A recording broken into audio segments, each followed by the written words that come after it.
દવારા ગો ટ્રસ્ટની ગૌશાળાની શરૂઆત 2019થી થઈ અને આજે લગભગ 5 વર્ષ પૂરા થવા આવ્યા. ગામ લોકોના સહકારથી દવારા ગામ, આજુબાજુના ગામ તથા બહારથી પણ ઘણા લોકોનો સહયોગથી આજે નાની એવી ગૌશાળા શરૂઆત કરી. પણ આજે 197 એટલે 200 ગાયો અંદર સારી રીતે રહે છે.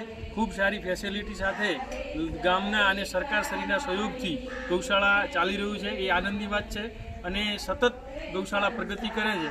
અને આજે ઉત્તરાયણ નિમિત્તે લગભગ 10 લાખ કેશ ફાળો લખાયેલ છે તથા 4 લાખ ધારાસભ્ય શ્રી માવજીભાઈ દેસાઈ તરફથી બાંધકામ માટેની ગ્રાન્ટ મંજૂર કરેલ છે. એ પણ ખૂબ એમને પણ ધન્યવાદ.